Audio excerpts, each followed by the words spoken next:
देश भर में आज 78वां स्वतंत्रता दिवस मनाया जा रहा है, लेकिन जब बात महिलाओं की आती है, महिलाओं के स्वतंत्र होने की आती है, तो कई सवाल उठ जाते हैं, क्योंकि आज भी महिलाओं पर तमाम अत्याचार हो रहे हैं।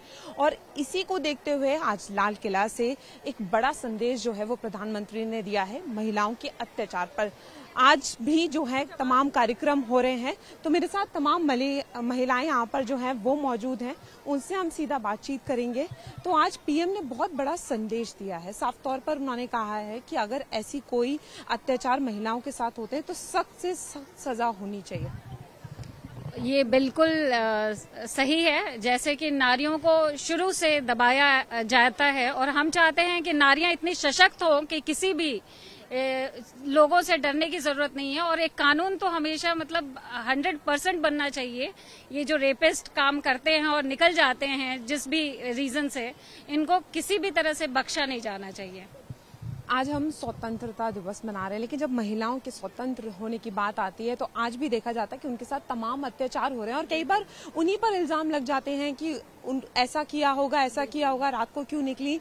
ऐसे में आज पीएम ने साफ कहा है कि उनको भी बहुत तकलीफ होती है जब ऐसे अत्याचार वो सामने देखते हैं। तो आप इस पर क्या कहना चाहिए? मुझे ऐसा लगता है कि हमें खाली बोलने के लिए बोला जाता है कि हमें फ्रीडम मिल गई है, लेकिन अगर फ्रीडम की बात की जाए तो दिल्ली एनसीआर शायद सबसे ज्यादा अनसेफ है महिलाओं के लिए। क्योंकि बॉम्बे की लड़कियों से बात की जाए वो भी सेफ फील करती हैं अगर वो रात में 2 बजे भी निकल रही हैं, बट दिल्ली एनसीआर की लड़कियां 8-9 बजे के बाद भी उनको सोचना पड़ता है कि वो निकले और वो क्या पहन के निकले और वो क्या ना पहन के निकले। तो मैंने तो एक्सपेक्ट किया था कि निर्भया केस के बाद ही बहुत अच्छा एक वर्डिक्ट आना चाहिए और इतना स्ट्रिक्ट एक रूल और रेगुलेशन बनना चाहिए, लॉ एंड ऑर्डर ऐसा होना चाहिए कि ये दोबारा कांड हो ना।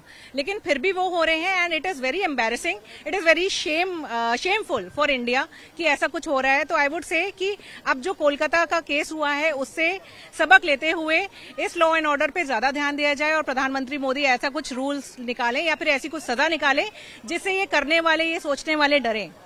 और उन्होंने कहा कि रात में 9-10 बजे जब हम घरों से निकलते हैं तो डर रहता है। तो आप भी जाती होंगी, कभी ट्रैवल करना होता होगा स्टडीज के लिए, कुछ भी, तो डर रहता है मन में? बहुत ज्यादा रहता है और मेरे से ज्यादा डर मेरे पेरेंट्स को रहता है। और पेरेंट्स सबसे they are scared to let their daughters out and after hearing about the Kolkata case ऐसा होता है ना कि हमें रोक रहे हैं घर से बाहर जाने के लिए। अब खुद का ही मन नहीं हो रहा है कि इस टाइम के बाद मैं घर से बाहर निकलूं। आज पीएम ने जो संदेश दिया है, उन्होंने साफ तौर पर कहा है कि सख्त से सख्त सजा जो है वो मिलनी चाहिए और ऐसे जो अत्याचार हो रहे हैं उन पर रोक लगनी चाहिए। कैसे देख रही हैं? देखिए, ये हुआ था 2012 में, निर्भया का भी हुआ था। तब मैं फर्स्ट क्लास में थी, दिल्ली के स्कूल में पढ़ रही थी and the measures are school took कि सुबह 6 बजे उठ के कराटे करा रहे लड़कियों को एंड स्टफ। लेकिन द थिंग इज उस टाइम पे, अब जब मैं पढ़ती हूँ उसके बारे में, मेन पीपल लाइक सेड कि उसकी गलती थी, वो इतनी रात को बाहर क्यों निकली थी। अब जो कोलकाता केस हुआ है वो एक वुमेन के वर्क प्लेस पे हुआ है। I am also NEET aspirant, मैंने भी नीट का एग्जाम दिया है, मेरे को भी कॉलेज मिलने वाला है। मैं होप करती हूँ कि मेरे को गवर्नमेंट कॉलेज मिले। मैंने पूरी मेहनत की है, लेकिन गवर्नमेंट कॉलेज में ये हो रहा है, एक गवर्नमेंट हॉस्पिटल में। देखिए, आप साफ तौर पे सुन रही हैं कि उसके अंदर डर भी है और वो कह रही है कि मुझे कॉलेज जो मिलेगा मैं अब उसको लेके भी डर गई हूँ कि मैं वहाँ सेफ हूँ या नहीं। और आज पीएम ने भी इस दर्द को जाहिर किया। किस तरीके से देख रही हैं? एक्चुअली समस्या तो सभी के पास है, सभी जानते हैं कि औरतों का क्या हाल है। हर बात में महिलाओं को ही दोषी ठहराया जाता है। मेन हम लोग फोकस किस बात पर कर सकते हैं? एक तो हम लोग की सुरक्षा के लिए जगह जगह कैमरा हो और पुलिस की ऐसी व्यवस्था हो कि बटन दबाते के साथ जैसे पुलिस हाजिर हो नियर बाई हर तरफ। और ज्यादातर ये सब केस एकांत में ही होता है, तो उस एकांत जगह पर सिक्योरिटी की व्यवस्था जरूर, उसको नजरअंदाज नहीं करना भी हो और सजा भी हो। यहाँ पर और तमाम महिलाएं, उनसे भी बात करेंगे। जैसे हम सुन रहे हैं कि सिक्योरिटी तो हो लेकिन सजा भी कड़ी से कड़ी हो, ताकि मन में एक डर भी रहे कि ऐसा कोई कदम नहीं उठाना। जैसे कि मेरी दोस्त प्रगति ने बोला कि क्या कहते हैं, निर्भया कांड के बाद स्ट्रिक्ट रूल होना चाहिए था, उससे सबक सीखना चाहिए था देश को, लेकिन अभी भी वो चीजें जारी नहीं हुई हमारे देश में। मैं इतना तो जानती हूँ कि शायद बाहर की कंट्री सऊदी में अगर चोरी भी होती है तो वहाँ पे चोरी करने से भी इंसान डरता है, क्योंकि death of penalty of death है वहाँ पर। तो हमारे इंडिया में भी वो चीज़ होनी चाहिए।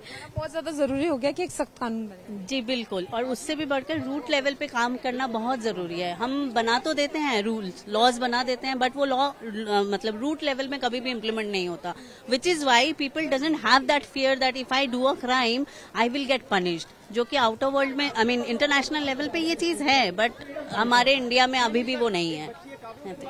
तमाम महिलाओं को सुन रहे हैं, मैं आपसे भी जानना चाहूंगी, एक अंतिम में बताएं आप कैसे देख रहे हैं इन सारी बातों को, और आज जो पीएम ने कहा उस पर आपका क्या कहना है?